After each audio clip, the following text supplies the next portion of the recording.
Please silence all cell phones and any electronic devices. And join me in the Pledge of Allegiance. I pledge allegiance to the flag of the United States of America and to the republic for which it stands, one nation, under God, indivisible, with liberty and justice for all.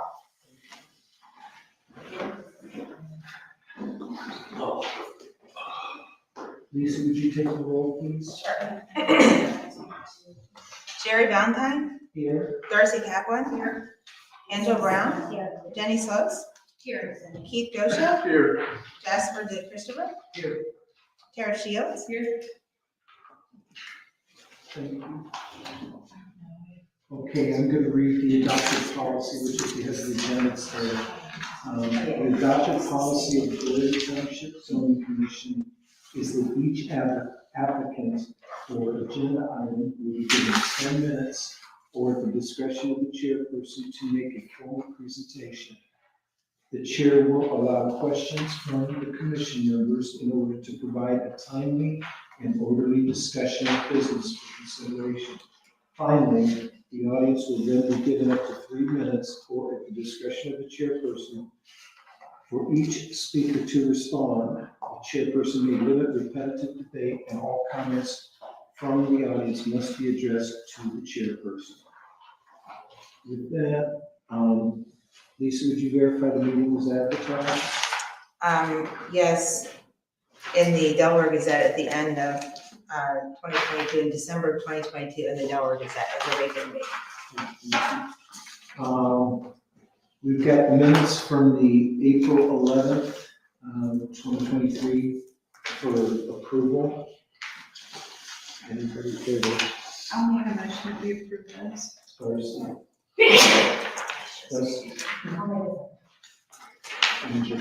Okay, Miss Kaplan, Yes. Miss Brown, Yes.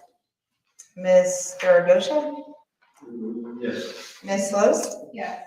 Mr. Valentine. Yes. Okay, with that, we have no items that are logged in as 2023 requests. So we have an informal meeting with Brian Bauer Architect LLC regarding property on parcel 418-210-01-004-000 in the business park for a possible nursing home. That, Brian?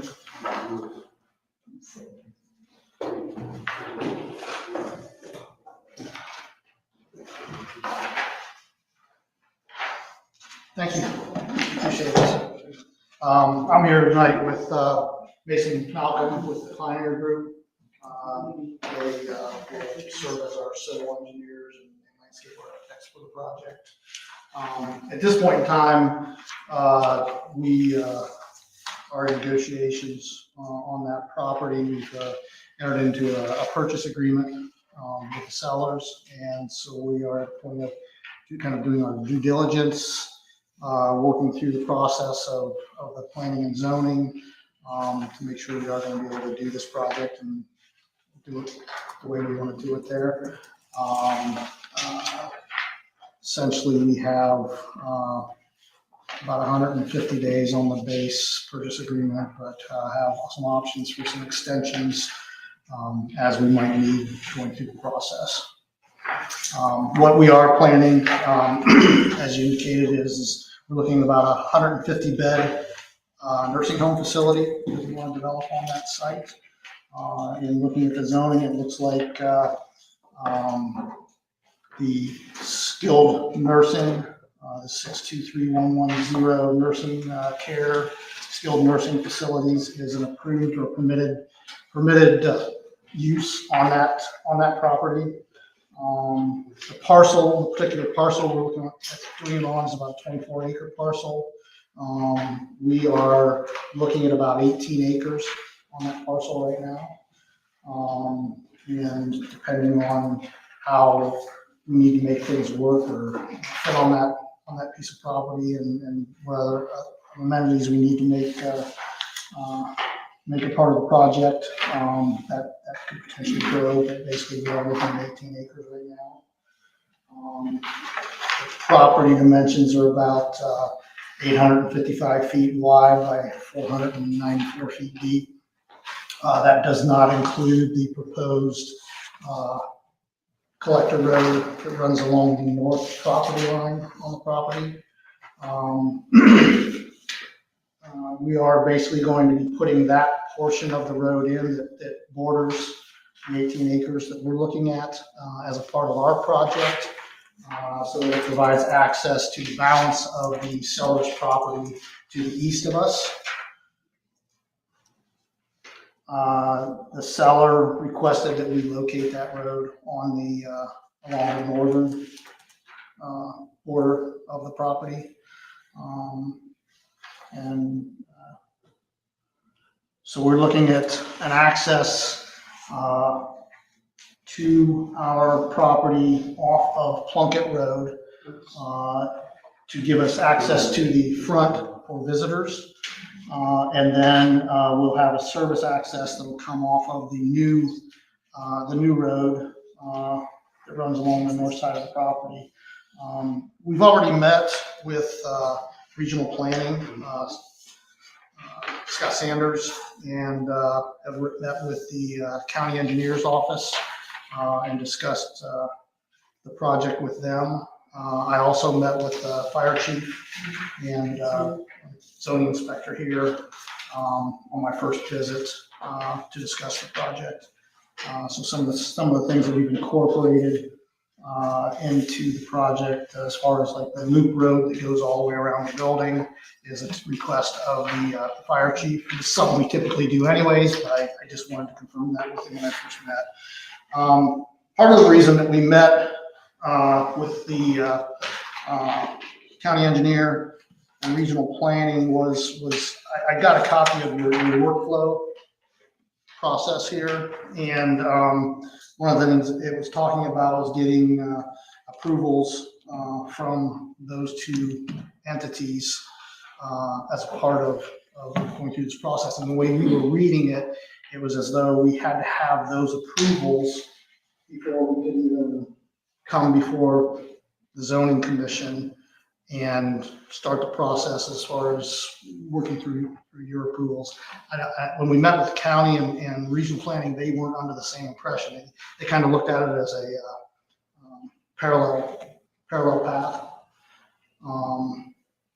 In fairness, Brian, it's new to all of us because we didn't have the cloud before a year ago. Okay. And so there's two new chapters in there, and the way that we worked on the BIO was that if you comply with everything in there, then there really is no approval process. But anytime that there are, if you want, variances to it, Okay. there's a question that you can't use the cloud. They're trying to simplify this whole process. I understand that regional planning and Scott, but then after that it's the architectural review board who kind of looks at the document and says yes, and it conforms to all of that sheet that you just had there, and what was the codes that are allowed in that area. Okay. And I think you can ask for an informal, which is what we are, the commission, we usually deal with, up to this point, requests that come in for parcels outside of the cloud. So this is one of the first ones, in fact, this year as well, for all of us. So Okay. work with us, and we want you guys to get what you need done and put the right things in there, and we'll give you the comments that. Great. That's all I'm looking for is to get on the same page as you, so that we can make this process as smooth as possible. We can help in any case. Jake is probably the best one to decipher what's in the chapters 19. Well, in regards to the flow chart per se, so with the flow chart, within that first section, that has, the three copies, pre-submittal per se. Yeah. When I'm checking it for completeness, I do like having that letter from RPC showing that, whatever it's got conditional approval or denial, whatever it may be. So that's why I use that section as, completeness would then relegate to having that RPC letter. So it doesn't go to the final submission or the first actual submission of the 20 copies and stuff. For me to be able to sign off on that, I have to have that RPC letter. So that's kind of the situation with that pre-submittal to then that actual submittal for the 20 final copies, and then it will move to the architectural review board after it has been signed off by me, and then move it through the process with the commission, everything in that path. And that commission is, we don't approve it, we just recommend to the trustees that it conforms to everything that we've legislated or have in the document. And it's up to the trustees to, in this case, even as long as it's got all of the requirements and doesn't violate any of the zoning rules, it's pretty much, you get what you want. Okay. It's not that easy, but it's, That's all right. That's all right. We've been through some pretty long and arduous well, we're processes. trying to do that. So good. That's great. I appreciate hearing that. So okay. All right. Well, what I did, I kind of went through kind of the checklist I think that they have for you, and then as I went through the whole bio, kind of after I looked at this, we go back to the bio and read things. So I'm kind of working through that tonight as I talk about the project and ask questions. The first question I had was I guess in regards to setbacks and this property with being on 36, 37 here, Plunkett Road, and then we are developing what will eventually become another public road on the back. So essentially we have frontage on 3 roads, okay, and then we have a side yard here. Can you see? I'm sorry, I didn't need that. Yeah, I'm good. Okay, all right. So I guess with that being said, I know that if you're on 36, 37, that the front of the building, you want to address 36. And then, so I'm assuming that's our front yard, but just like a corner lot, you typically have a front yard, 2 front yards on the corner lot, but now I have another road. So am I dealing with front yard setback off of there? No. I think it's just. I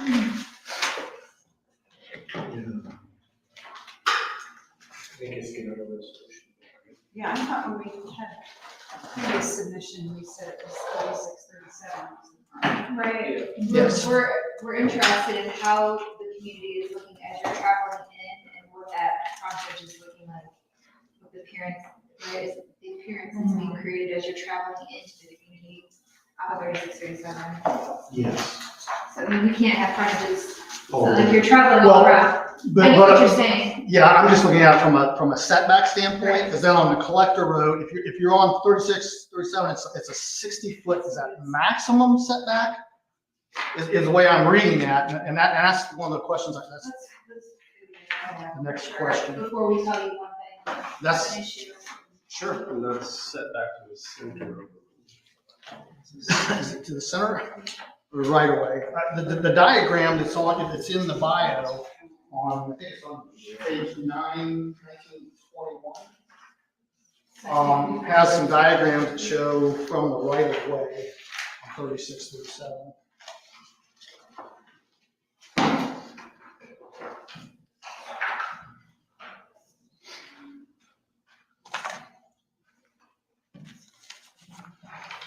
It says a maximum building setback. Correct. And I didn't know if that's because you were trying to achieve some sort of a street frontage or I don't know what you want to call it. Alignment down the road. Well, not even necessarily alignment, but keeping things closer to 36, 37 to kind of create a storefront, along that roadway. What we didn't want to have happen is we didn't want it to look like a Meyer. A sea of Shopping parking. plaza with a sea of parking, so we wanted the frontage to be smaller and the majority of the parking would be behind. That was the idea. Obviously, in some cases, it doesn't work out, so that's where we have to look at what makes sense. Okay. So. And that's kind of where I was going with this, Yeah. is that right now, the way you see the building oriented on the side, I'm about 140 feet from the right of way to the edge of the canopy. And we typically want to try and get a lot of parking right in front of the building because we're dealing with an elderly population. We don't want them to have to walk great distances. Obviously, our staff and services they can park to the rear and to the side. I was reading that in the bio that you wanted the parking to the rear and to the side of the project. So I guess that being said, with that 60-foot maximum setback, is that something then that we would have to request a variance for the bio?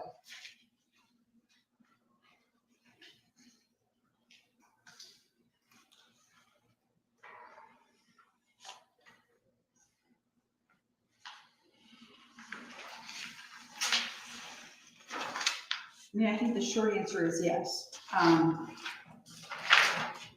But I also am not sure that they would remove this too.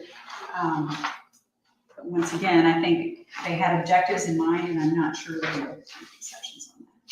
They might.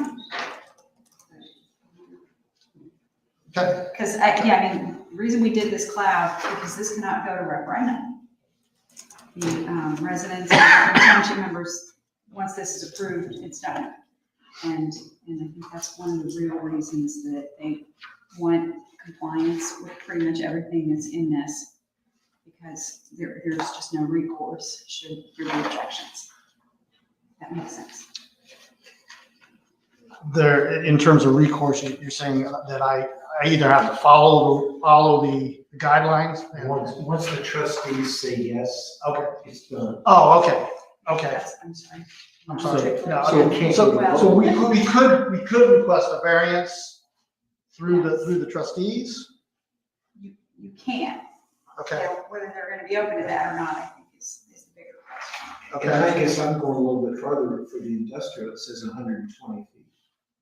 On page 1922, it's got US 36, 37, collector road says 120 feet. On the industrial side. Yeah. Yeah. Oh, But the PROC is 60.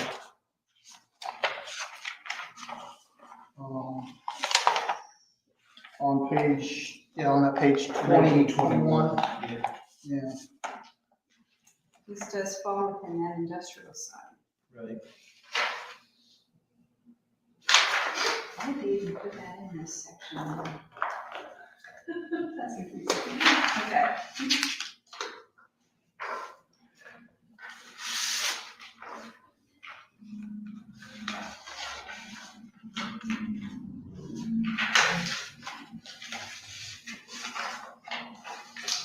It's not up here, it's 100 feet. And this is going to be higher density.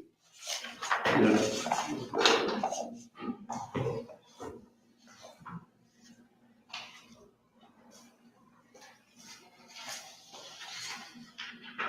That's what I was thinking, it's like technically. How do you even, Could be could be residential too, and if it's Right. R4. yeah, I don't know how you Yeah, so which does this consider fall? dense. Well, if you look at the map, Because you're paying. it's showing that we're in the DPROC. I'm gonna call it zone space.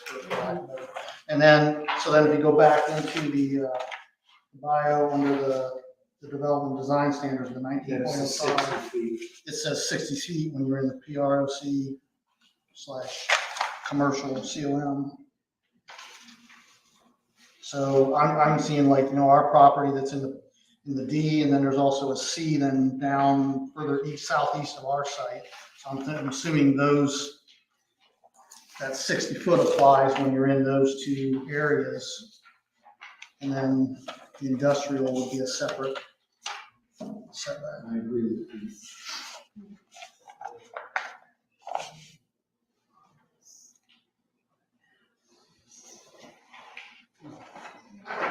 With that, Brian, I would suggest we, have your, architectural review board can decipher and help with that, because this is an informal, and you can give your opinions, but they're the ones that kind of say, yes, that's what we're looking to do with this chapter. So I guess my question is do they offer the same type of a meeting where we can sit down with them informally and talk about some of this? Or do we have to actually develop our documents and make the actual submittal before we can? We haven't had any sort of request of that matter. And I don't know if that's in the scope of I don't think so. their board. Well, they but- review it, don't they, Megan, and then But no, at the official submittal. Right. the official submittal, I guess. So we would have to develop our official submittal to them, well, through you first. Yeah, And I believe so. That's the direction it would go. I don't know if they do any sort of, I can look into it for you as well to see, but if it's not along the flow chart saying anything of that matter, then I'm not positive on that. Okay. Because that 60-foot one is more of a request on our part, just because of what we want to do with parking and accessibility for the population that's going to be using the facility. I do run into one on the collector roads whereby it looks like they're calling out for like a 20-foot public utility easement along there, and then we'll have a 10-foot multi-use path along that collector road. And then we're supposed to have a 10-foot landscape strip along there. So that's 20 plus 10 plus 10. So we're at 40 feet right now. And then in order to create that loop drive around the building, I've got another 25 feet. So I'm at 65 feet. And then I think it calls for an 8-foot landscape area around the building itself, like foundation plantings and stuff. So I say I was at 60 up. So I'm at 68 feet, I think, on the collector roads. And that's supposed to be a maximum 30-foot setback.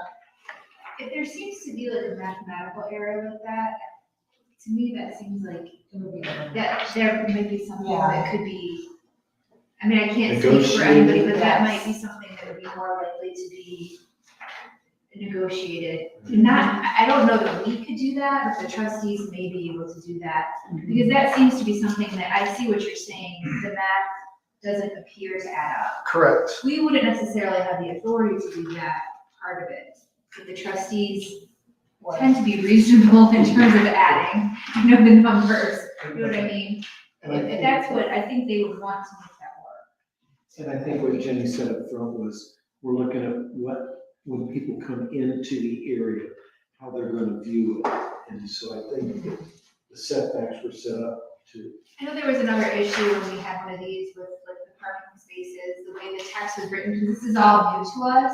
So, knowing that sometimes, we're not perfect and we're gonna find some maybe subtleties that might not in application for when these are presented to us, where when we're actually applying them to plans, we're seeing the way that these are actually coming out, where, wait a minute, the math isn't working, or, in actual application, we've gotta adjust this because it's not really making sense.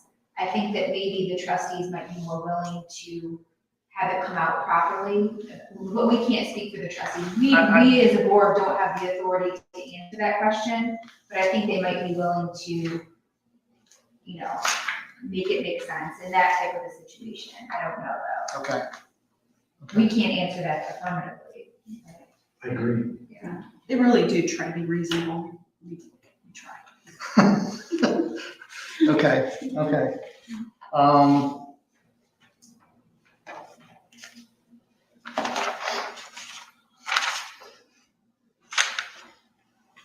So I want to, you're in the middle of your presentation, but No, that's fine. I was confused because in our submission here, the last 2 pages are for a different project. Yeah. Yeah, that's for another question I have.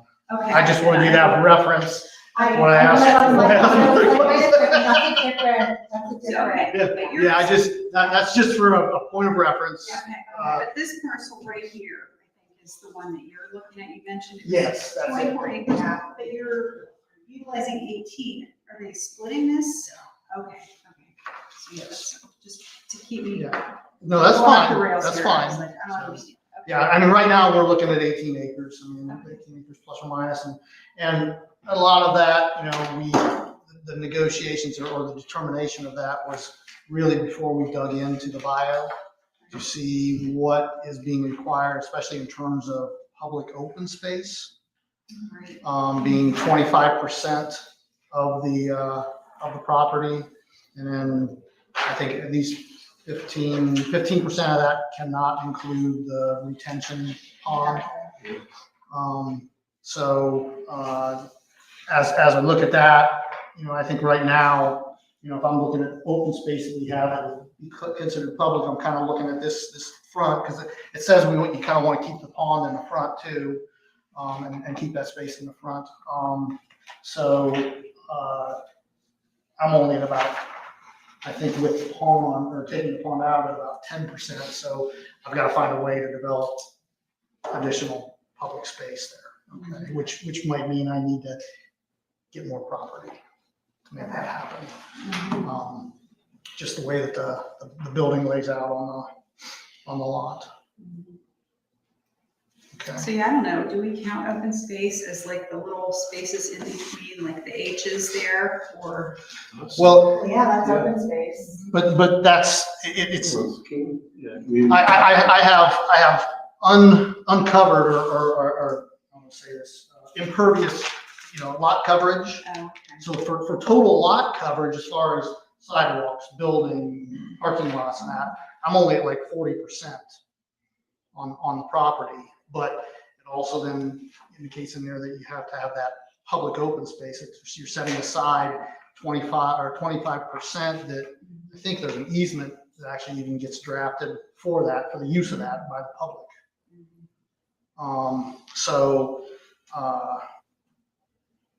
That's probably where, kind of where I'm stumbling a little bit to try and get enough space on the property and the way we have it laid out right now. Right, okay. yeah, because the green space between the H's and then the center would not be part of open space, because that'd be like your yard. You can't add a yard to open space.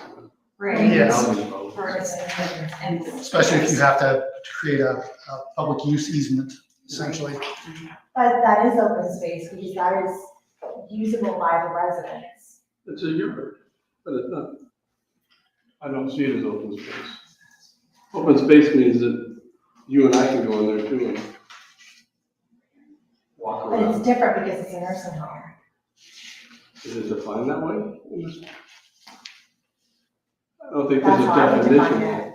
That's how I would define that it's just because the people that work there also have the ability to use that space. And so therefore, you have to think about it differently, that because it's not only people living there, but also working there, that now it's available for the public, the people that work there to use. The people that are living in that building don't have a yard space assigned to them. So it is, all of those are gardens and walkways. I think there needs to be more thought put across that, because what I see there is that you have plenty of open space. Yeah, I don't think it's private property like you would. No, it's not like a home where you have a yard and, Right. and you have a neighborhood now that we're defining it, that's not what this is. This is Okay. really- So then when businesses start building, and they put parking lots with berms of grass on there, We're not talking about parking, I'm not, I know, but that would be considered open space to them because they have open area of grass. but that's not, we're not talking about rooms here, we're actually talking about Right, but you're making, I gardens. think that's a tough, in my opinion. So this is a great question, especially to ask the review board. So Okay. it's very different from a residential community.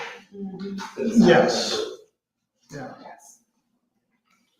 So Brian, I guess 19-44, and I'm not trying to jump around. No, you're fine. The arbitration, the review board, and the zoning commission, it's got the process, I guess, and we are that informal part right now, but there is on page 44, item D is where it kind of gives you, once you develop your final plan of how to go about, and there is, in there, we talked about whether there's meetings or not with the other. It says there is within 30 days after you submitted that meeting with the township, the people who make the decision, I guess. We're not that group.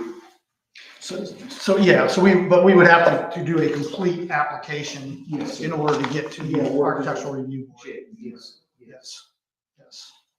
I was just looking, before we went too far down the wrong path, I was looking to get some feedback so that we could start.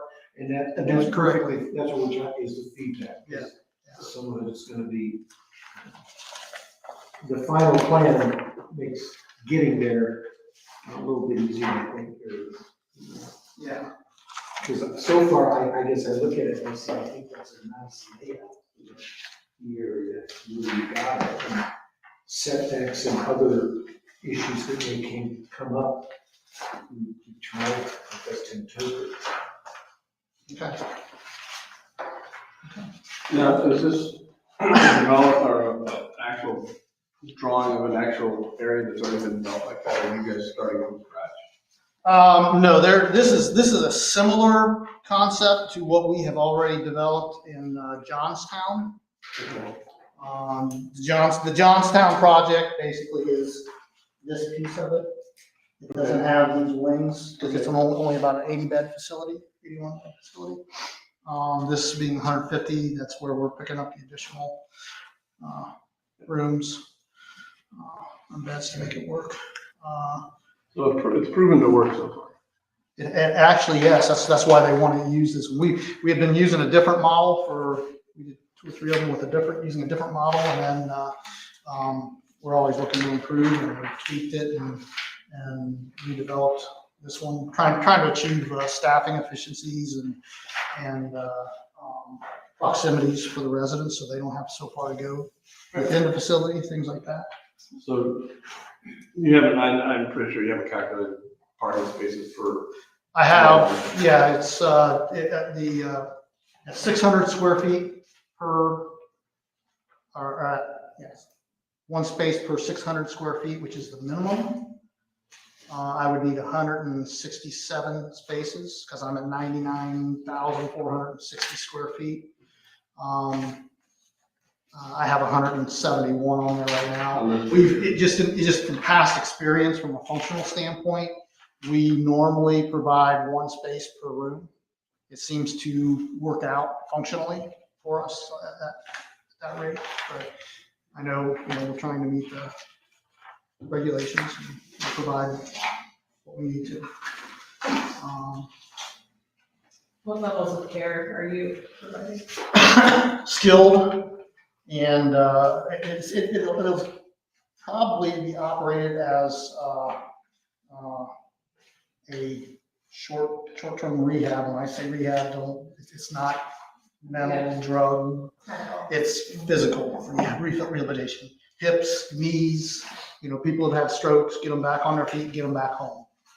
I mean, that's part of the focus here. But we know that not everybody's going back home. You're going to have a need for the long-term skilled side of it, and that's what we're going to provide, both sides of it. The memory care?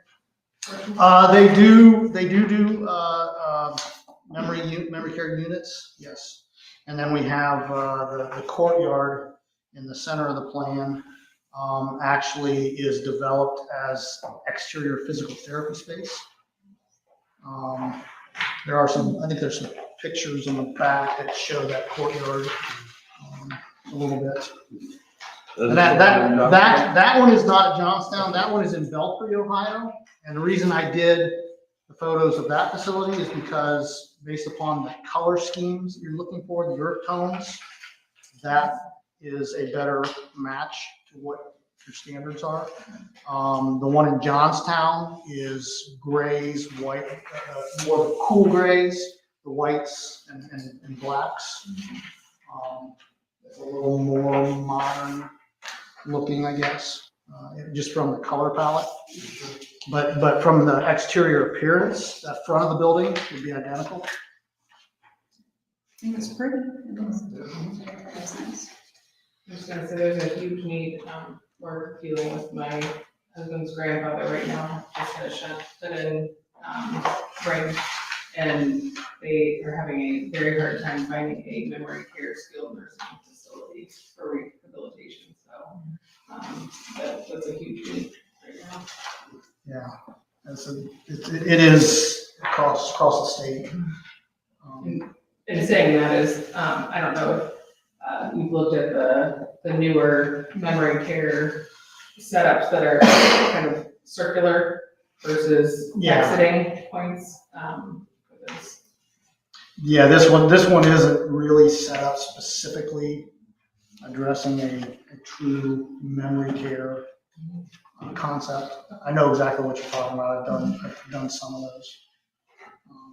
We have a nice one up there in our area.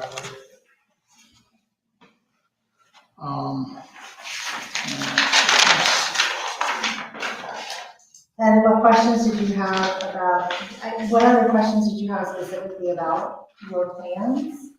And then where we can provide some guidance, and then the questions that you would have around the other properties.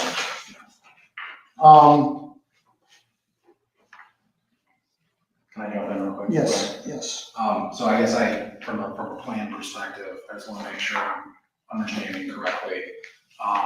We'll need to go to RPC and the county engineer first, make sure that they're on board with what we want to do. Get you letters so that you can start that pre-approval process, finalize our documents before the ARB will move the plans. Yeah, so, At that point, sorry. ARB can deny what we're proposing, and then we have to start all over again. No, so from the standpoint of the first process in that flow chart, you guys can bring me 3 copies. I'll check them for completeness. In that same time, I can be waiting on the RPC letter as well. This is what I've kind of done in a couple of the previous plans that have come through as well. So once I get that RPC letter, then you do your actual submission with the fees that would be scheduled to that certain development plan. And then at that point, once that's accepted by me, it would then go to the ARB. Regardless of what the ARB decides, they'll give you like your constructive criticism on the plan and everything, what you need to change, and then it would go to the zoning commission regardless. Okay. And then same with once it goes to the zoning commission, depending on their decision, either way it goes to the trustees as well for their. Got it. And can I get your name and address, please? Can I get his name and address? Yeah. Mason Malcolm, Finders Group. Address is 350 Worthington Road, Westerville, Ohio. Jason, or Dave. Yeah. When you say, once we start through that process, we'll get their comments, review comments. Now, I'm assuming that each time we get those review comments, we're going back and we're fixing the drawings before we go to the next, and then coming back before Yeah, ARB. so anytime you get any sort of like criticism of any sort for the plan, you'd want to make sure to make those changes so that the board is aware, and also that I would be aware of, so we can make sure that legal file is all ready to go and everything of that matter, just so that everything's, up to date as it goes through the process. But we would go back to the ARB then again? No, we just address the comments and then we move on to the next step. Okay. All right. I think the rest of the questions are going to be very similar in terms of, hey, you're going to have to go to the ARB and do your actual submittal and see where see where you need to take it. Any other questions you may have about the? Yeah, the reason I put the last two drawings in the set was, we checked into the utility availability out there at the site, Delco Water, Suburban Gas. We know the gas is on this side of is on the south side of 36. We're on the north, so we're gonna have to do a crossing there, directional bore or whatever.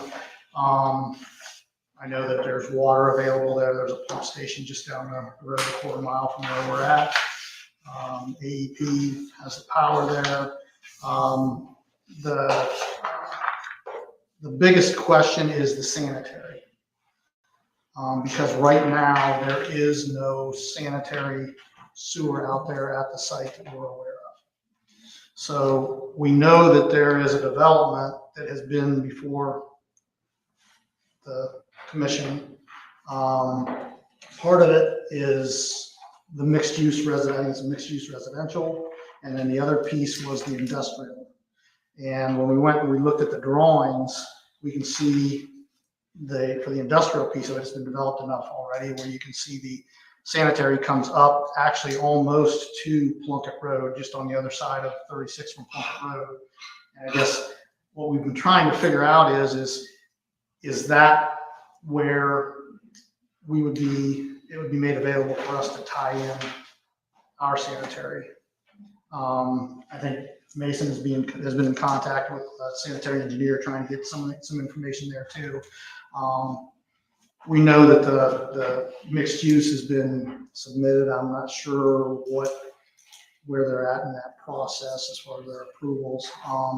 But we see that probably as a longer timeline before that sanitary is available to tie into anywhere close to Route 36. So we're just trying to find out and maybe if you have an idea, that industrial development of a timeline that they're thinking about in developing that and when those utilities would be put in. I mean, we're not, just so you understand, what we're looking at right now is probably the earliest we would do anything would be almost a year from now, before any kind of construction would begin on ours, because we'd have to get through this process first and then finish our construction documents and bid the project. And so we would probably start our work once we got through this process, or once we were confident we were gonna be able to do what we want to do.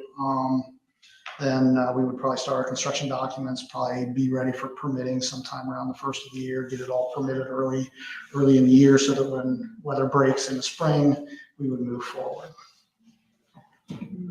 So how did your development look if you had to run your entire sewer all the way? That's a chunk. Yeah.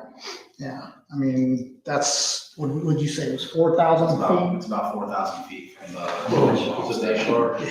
Yeah. So I don't know. I mean, that could impact when our project would start. Right.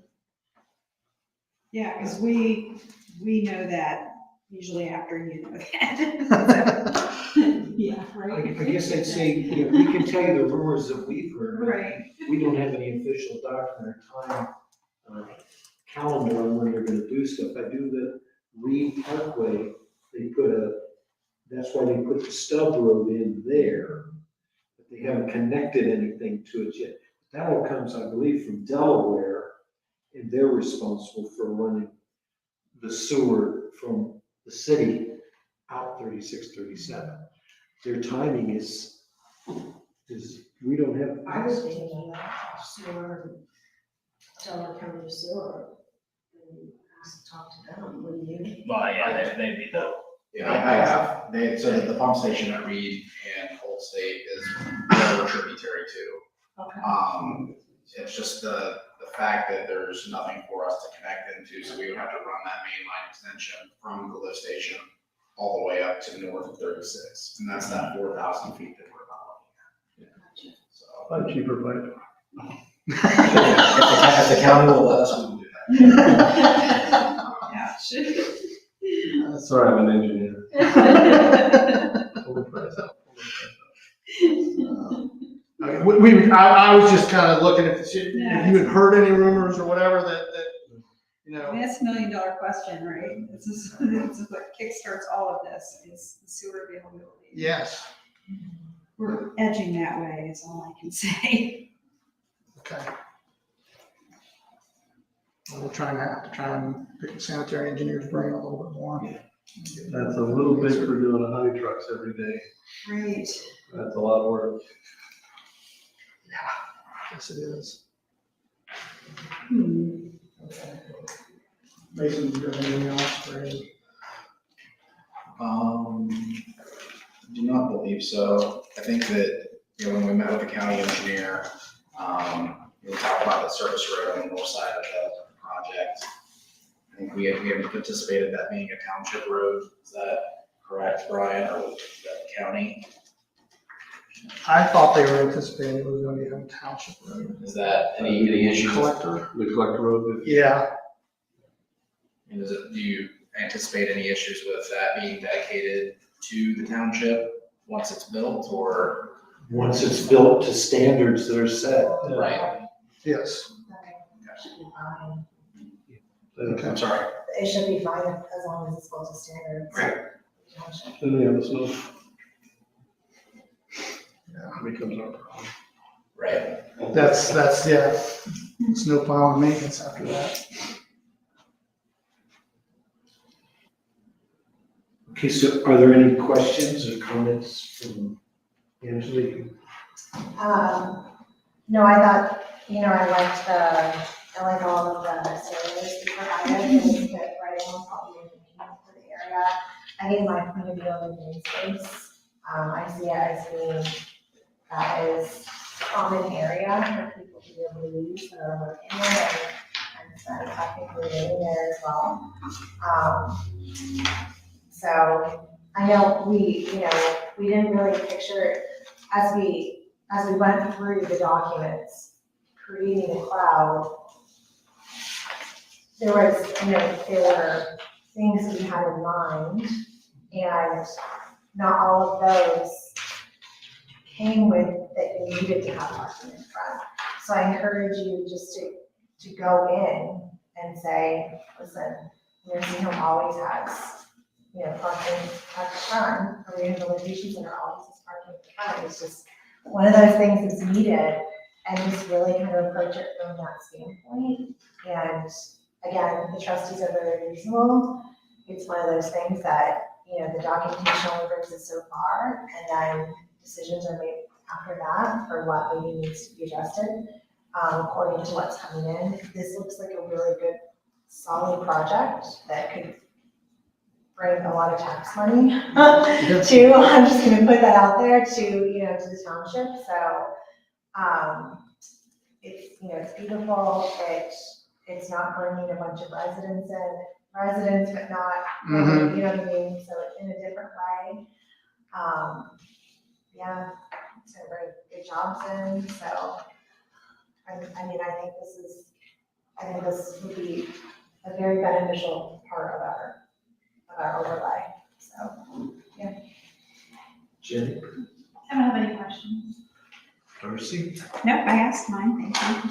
Sure, are you guys know you have food service in here? Yes, So you have trucks delivering foods. correct. Yeah, we did, like I said, we anticipate that all of our service and deliveries would come back off of the collector room, just come into the rear of the building. We've got a loading area here, the kitchen, the service area is all back here, kitchen, laundry. In the center, dining is kind of in the center of the building. We have lounges throughout. Throughout the whole thing. Yeah, the yellow different lounge spaces. All right. Facilities for the people to work out and treadmill or whatever. Yeah, physical. Physical therapy. The green area here is the physical therapy area, and then this, like I said, this courtyard is developed. It has different surfaces. It has stairs. It has ramps. Everything. It has different textures. And then you have areas ready for emergency response. Be able to exit people quickly out of it. Yes, and you have a drop off. This is a covered area here. So it's a drop off canopy. So if somebody's coming to pick up the resident, to eat or something, you can do it on the cover. the height of the canopy will accommodate the emergency vehicle going underneath it. But yeah, all the service and deliveries are at the rear of the building. So there's not a big impact on traffic per se, because most of the people are pretty much. We did a study when we did the Johnstown project, and the amount of traffic generated was less than if the property had been developed as residential. Certainly. 2 or 3 cars per house versus maybe 1 car per. Right.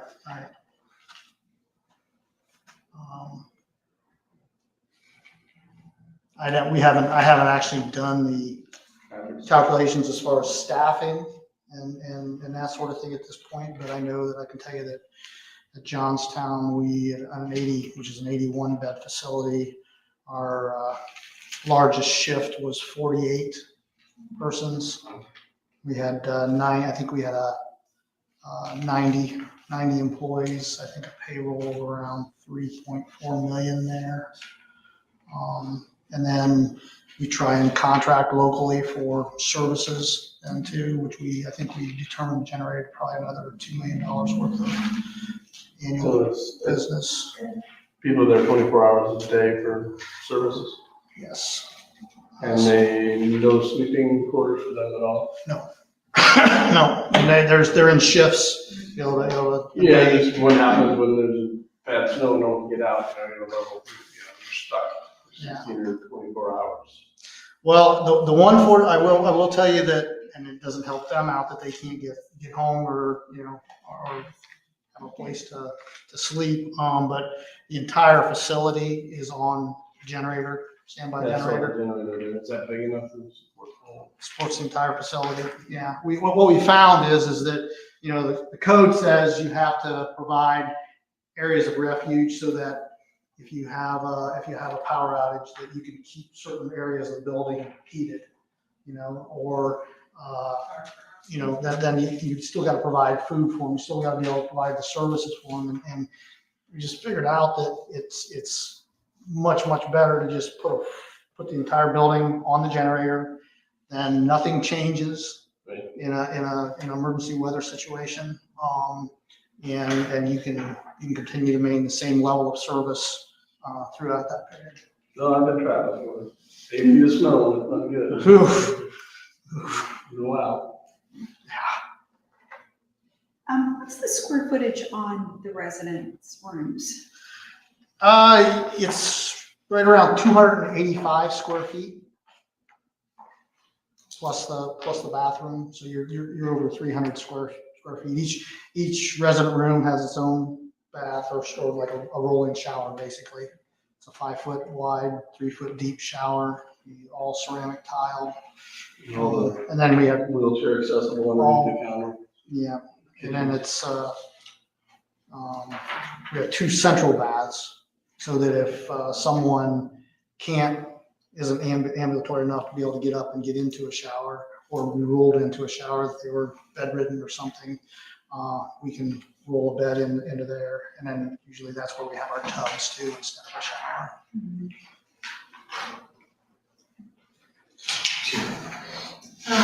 So I just did a quick count, and looking at this map, you're looking at this half of the diagram, it's about 72 rooms that only have this parking access, roughly here to go to, maybe on this path to these rooms, and here to go to this path on these rooms. So 72 residents that are, say they all have visitors at one time, and those visitors are elderly on the off chance that need to walk, maybe from here all the way to the other end, or here to the other end. Maybe that could be, some of this frontage could be alleviated by taking this parking and putting it over here, or. Well, the only problem we have there is you wouldn't have access into those wings. Those are all secured doors. So The only entrance you have is at the front of the building. So that's why we like to get as much parking as possible in front. And we realize, once you get in the building, you still have to navigate to the rear. So you don't allow key card access for residents? Or residents, families? No, not at this point. Moving walk course, should be like at the airport. We're just, you know, Something- and even in skilled nursing facilities that I've been in the past 6 months multiple times, you know, each family member, you know, got a documented key card. They were allowed to access those outside doors with a secure card. And again, to still alleviate. At this point, that's not part of their operational policy. I can't say that things won't change, you know, but it's I guess part of the reason is preventing elopement. You know, if you come in, walk in the door and aren't paying attention, I mean, some of these folks, they want out of it. They want out, no matter how nice you make them, they want to go home. Yeah. And they're going to find a way out. I have an engineer that does the electrical engineering for me, and his father was an electrical engineer. He was so good that he could go down and disarm the key card and get out. They'd find him walking down to his office. He wanted to go to work.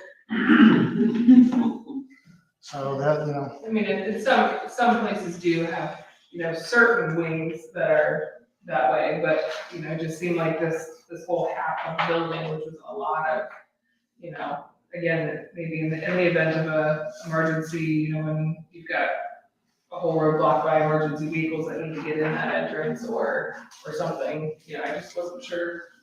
Your emergency personnel will be able to get in that entrance, in those entrances, in an emergency situation. When the fire alarm goes off, it'll drop those doors out. They will be free egress to get out. And the policy then is, or the procedure is that you get a staff member to that door as quickly as possible to prevent somebody from eloping. That's why we always have a concern when, you know, especially in this case, we're looking at a retention pond. It's going to have water in it. We have always, on all our past developments, we've created dry basins because we don't want that potential elopement that could potentially happen and somebody walks out and ends up drowning in the pond or something. But I understand the aesthetics of it. I mean, it is nice.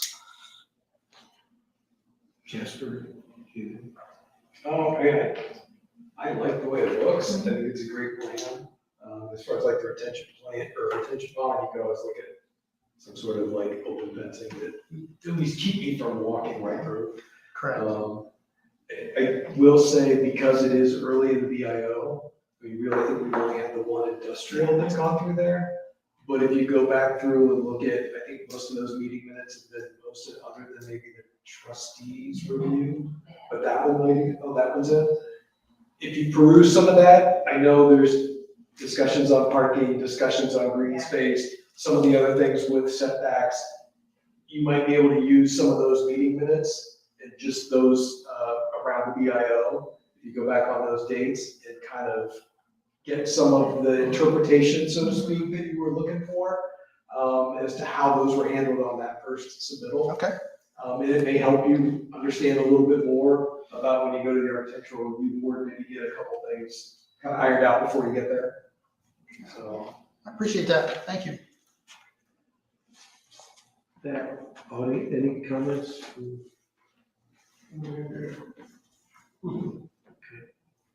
Any other questions you may have? No, sir. Okay. I think. Well, thank you. I think this would be informally a nice addition to the.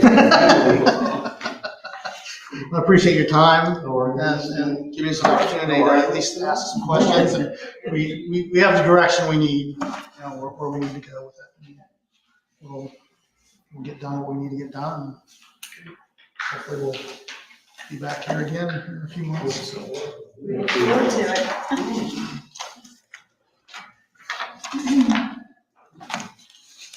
Okay, is there any other business that the commission has? Can we ask where TNR is on the process? Do you have an update on where that is? No, we don't have anything. Residential. Yeah, residential, I don't believe we have anything. Industrial has been approved. Yes. At this Industrial meeting. was approved. I believe so, yes. Yes. Have we gotten the meeting minutes? I went to that, it was approved. It was, okay. A lot of extra writing on the Yeah. plan at the meeting. So they have to come back? No, they made enough changes that the trustees said yes to the industrial. But they, But a lot of notes on it. With a lot of added things into their submittal, kind of like when they came here, they said, Yeah. oh, well, we'll do this, and they signed that they amended it. There Okay. were a lot of amendments, but the trustees did approve the final version with all the amendments. Okay. I don't remember exactly what they all wrote, but that's how it went. The Okay. residential is the table, I think, to June 12th. Oh, wow. Because they have density issues, and they wanted a little extra time to decide if they really thought they could get there. and last night trustees had a meeting, and one of the applicants was here and basically said they could handle everything except the density for the 12th meeting, and that officially said that we were the toughest township they'd ever dealt with. So, Too bad. yeah, so, and basically, since it was just a informal or a discussion, there was nothing on the agenda, the trustees did not address that at that point, is what they were saying. Earlier today, so, Yeah, there's nothing to address it. well, they said that if they didn't get to residential, they didn't, they would go ahead with the commercial. With the industrial? Industrial, I'm sorry. And they are streaming, they started streaming their meetings last night. Yeah, it was on last night, except that they were in executive session, I was watching. Yeah, I happened to catch that. There was nothing better to do, I'm sorry, there was nothing better. Yeah, so it was on, they were gonna start all of the trustee meetings, I think, Facebook. So I guess June the 12th is when they're gonna meet for the final discussion about the residential part of it. I think it's 381 units. I think they were down to 298 when they went to the trustees. And the discussion is, will they continue to address the number to get down We're to trying the to density figure, that they'd be willing to accept? and there was some question in the document itself about net developable acreage versus Yes, the actual, because they were counting both. and it wasn't identified, I think Darcy picked it up during you guys' meeting. Yes, That They did add that acreage into their submission, that yes, centerpiece. yeah. So Which instead wasn't, it was future. Yes. And they changed all their NAICX codes, I mean, it was, it was Yeah, I think the trustees have got some work to do, yeah. Okay. So Kathy, when they come back on June 8th, do they have to have their, June 12th. or June 12th, do they have to have their materials submitted beforehand, or do they just walk in? They don't, once it leaves, You're not part of I'm that. out of it, it's sent to trustee. and- From the meeting, I know the trustees told them 2 weeks. If they don't have Right. if they don't have the new packet 2 Right. weeks out, they won't hear it. 'Cause they won't- So they won't bring that to you, because I'd love to see it. Just Yeah. saying. Just saying, maybe I'll email Megan. So who would distribute those to them? Claudia? Okay. Yeah, they would come to her. They might come in my door, but I put them in her office. Gotcha. If you hear anything, I want to know. Yeah. You got our numbers. Jake, you got anything? We have one other plan that will be probably coming through the BCO. This was our first BCO. Picking up. Yes, so Good. it's a plan by Todd Ferris. They've done a very good job at bringing in the whole file, that everything I needed for completeness check. They have brought in maybe 5 copies so far, I believe, of the final application. We're waiting on the rest of the 20. And then Can you tell us what it is? it's a residential hotel, Oh, that's a hotel. residential hotel. So is that? So Four Winds Apartments over there behind Chipotle. Yes. It is a very similar plan to that. That's what I'm told. It's a hotel. That's a hotel, but Residents. it's a short-term hotel per se. So it's kind of say like this an 'cause I- extended stay. I'm not my house. It's an extended stay, okay, so it's So like I business live in- professionals are in town for a week or 2 weeks, or if you're in between moves, right, and you need a I corporate lived in one apartment for for a 14 month. months, so. Okay. I thought it was an apartment. And then we also have another submission coming for the BCO as well on the 15th. So that Oh, one will be that's coming in great. as well. That one is apartments, yes. So that one is, what's his name? Jordan Yates. Yeah, he was at our. And he Todd was Ferris, at I our believe is- Oh, the organizational Yates. meeting Yeah. Yep. a couple years ago. The Yates, is it called the Yates? Yeah. Is it? I'm only Is that what the participating name if is? it's called the Yates. Okay. I believe it is. Okay, I didn't know, they hadn't came up with a name yet before. when I- We're calling it that the with Yates. them. So those two for sure. It's And like then- against it. and then the nursing home, and then I thought there was one other one.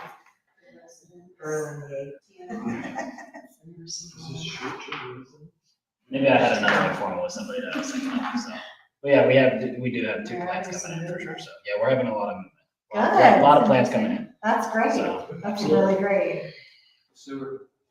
Yeah, the sewer, yeah. Nobody wants to run it from halfway down the whole Right. state. Right. The Yates were gonna run. Yates are underneath running the it, bridge. yep, they're running it underneath the bridge. Yep. So other than that, yeah, that's it for me. Okay, well, our next scheduled meeting is the 23rd of May, which Kathy tells me we've got nothing right now. But I can tell you that I've been talking with Scott Sanders and Megan about the commission getting a new comprehensive plan to review. And we hope, Megan was gonna send something to Scott today or whatever, and at the next meeting, I'd like to have their draft, the one that, I understand that Megan and the trustees spent a lot of time at a meeting a couple months ago, and they went line for line on ours and had a lot of red lines in it. So Megan's gonna give that back to Scott for changes or discussion. And she said she would get it back to us as soon as she could. I asked if we could have it for next meeting, and she could even deliver it personally if she'd like. So that's where that stands, but if we don't have anything, we don't have a meeting, just like last. We don't have it by then. There's nothing been submitted, and they only have 2 weeks, so that's today. if nothing is there. Yeah. So the only discussion I can see us having is the current plan review, if we have it. And we'll give at least a week notice of whether that's gonna happen or not. With that, I don't have anything else, so can I hear a motion to adjourn? Good, adjourn. Thanks, guys. Honestly though, even if we probably only have a couple. I finally hired Service somebody, so. Before the 23rd, that's probably still okay, like, if Megan knows on Friday she's going to have it for us, on the 23rd, I think that's fine. It's just knowing before that day.